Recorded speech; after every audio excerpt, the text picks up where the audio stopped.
Here we are. It's 4 a.m. I'm alone. We're gonna be discussing if this was a smart idea. See you in 18 miles. Just straight upstairs. Straight stairs.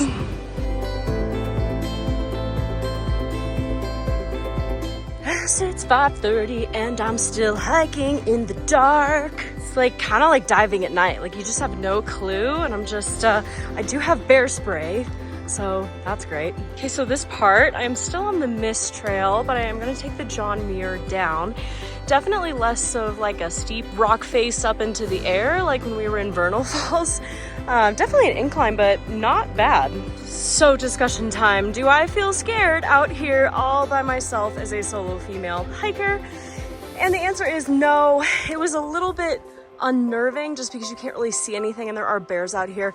So I do have some bear spray, and then I also have a whistle, an alarm. Yeah, I'm just being very vigilant just to watch out for wildlife, but so far it's okay. I did think that I would have a little bit more people around me just because this is a very popular trail. However, there is no one. Here comes the sun. Do-do-do-do. Okay, the sun is just coming up. I just could turn off my light even though it looks super dark, but I'm still hiking by myself. Oh my gosh, it's so dark, but look at this. Sunset is coming! Sunrise. Oh, what time of day is it? I don't even know. I know you still can't see me because the sun is about to come up. However, now that I'm off the mist trail and I'm on the John Muir trail, it is significantly easier. Like, I'm not even out of breath. I'm just tempo running this hike as we speak, even though you can't see me at all.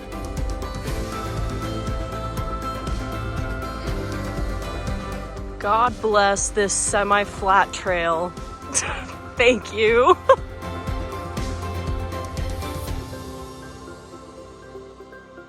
Okay, getting closer. I definitely am feeling it. I've gone almost 4,000 feet up, and for some reason really feeling it in my hips for some reason. But yeah, I think I definitely agree with the guy who said that this was a mental game as much as a physical game, because you just need to keep going. This is not for the weak. I will admit that. This is for the hardcore adventurers out there. Oh my God.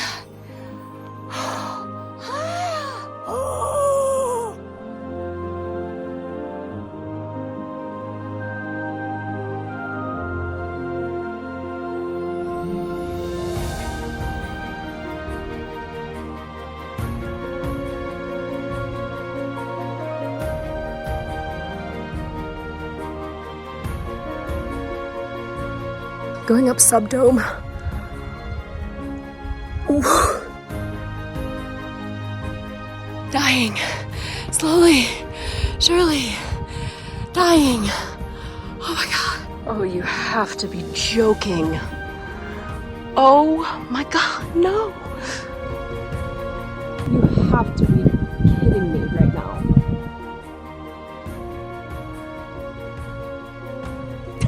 Oh my God. This is crazy.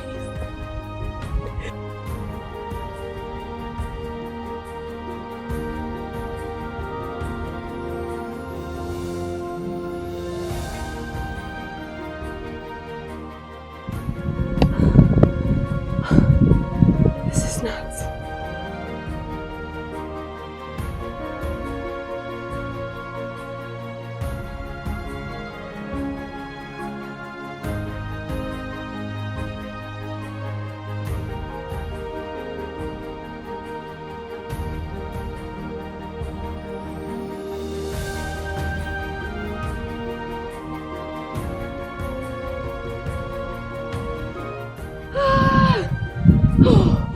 Cables are done.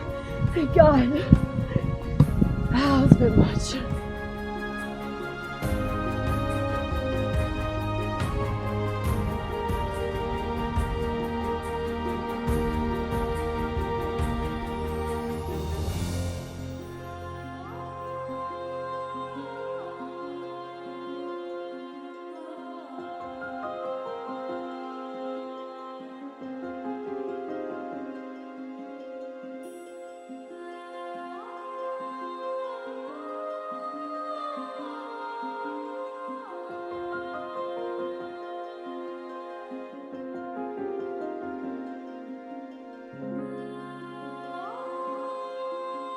So my thoughts.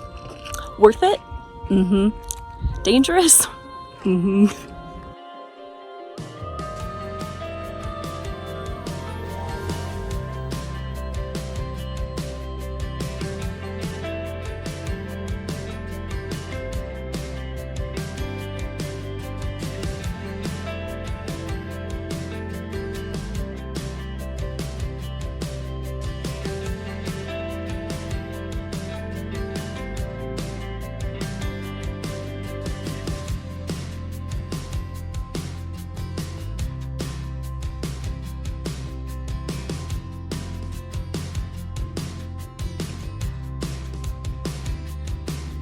Okay, the verdict, going up, way harder physically, going down, way harder mentally.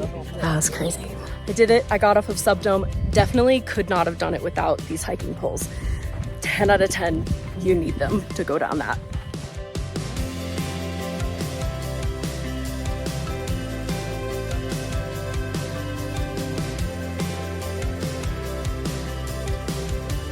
It's like mile 13 or 14 and I just can't feel my legs anymore, so that's fun.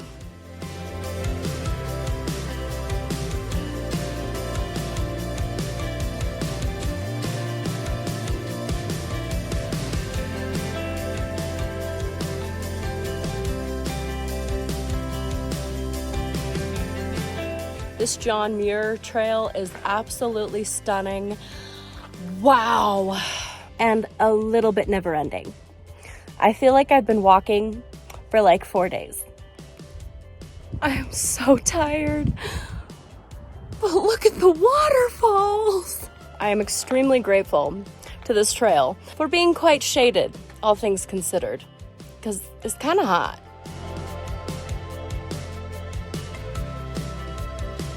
Okay, this hike is one of the best I've ever done, but I want it to be over really bad. I'm done. I'm done. I'm done hiking, thank you. So maybe it's just because I'm very stinky and sweaty, but the bugs are driving me crazy. So I wouldn't bring it, but maybe you just apply some before you go on this hike. Oh my God, look, it's another switchback. I'm gonna die on this trail. This is hour 12. I swear, if I see one more switchback, I'm gonna lose it. Breaths, deep breaths, deep breaths, deep breaths. Maybe I'm an idiot, but I didn't see Vernal Falls on the John Muir Trail like I was promised. So I'm walking back up the Mist Trail to see this waterfall, and then walking back down.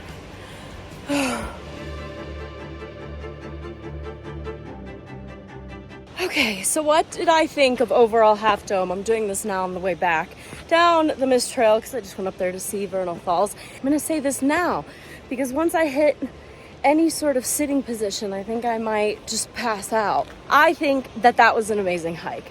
Absolutely incredible.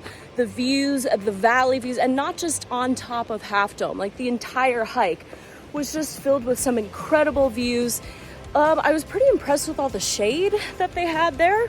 The only thing that I can say is that it's pretty sketchy. I'm not gonna lie.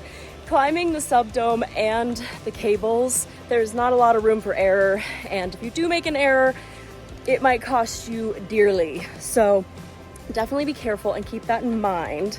I also, in all honesty, was very much judging the lottery system. It was very frustrating to just get rejected over and over again. However, man, if there were more people than that, I'm not actually sure I would have done it. It was so sketchy passing people on those cables, so I can see why they have a lottery system and why they restrict it so much. Because you really just do not want a lot of people on those cables. I've seen pictures where it's just packed, and I'm like, how do people not just fall all the time? So I don't care how good of a hiker you are, this is hard. And it's hard, I think, because of the elevation gain. I mean, if you were just walking 14 to 18 miles just flat, that's still difficult in itself. But this, you gain, I'm right now at over 5,000 feet of elevation. So you basically go all the way up only to go all the way back down. And that is so hard and so tiring. So just keep that in mind just when you are figuring out if this hike is right for you. It is definitely a physical game as well as a mental game. And you just have to keep going. Right now I just saw a sign that I still have 1.1 miles left, And I'm gonna be honest, it was kind of like a knife to my heart. So also, personal opinion, I do think that the way down is harder than the way up because all your adrenaline is gone, your whole body hurts, and it's never ending. And I mean never ending beauty as well as literally never ending. I'm actually in so much pain right now just because of this subtle descent. Oh, it's just brutal. My legs are on fire. Also, another thing to keep in mind is that although this trail is super long, it might be even longer depending on where you park, because I was very confused with where to park, and I actually ended up adding 0.6 miles to it. So in total, I would add 1.2 miles just to hike to the starting point of this trail. So keep that in mind. So now that I am almost to the start of where I started this entire journey at 4 a.m. this morning, I want to know your thoughts. Would you hike Half Dome, or is just watching these videos of others hiking Half Dome enough for you? Definitely let me know in the comments and let me know if you would add this to your bucket list. That was a crazy one. So as always, thank you guys so much for watching. If you do want more free bucket list content, definitely make sure to hit that subscribe so that I can keep bringing you really adventurous content. As always, keep adventuring, and we will see you next time. I'm exhausted. I'm one tired mermaid. That is all I can do, folks. I'm done.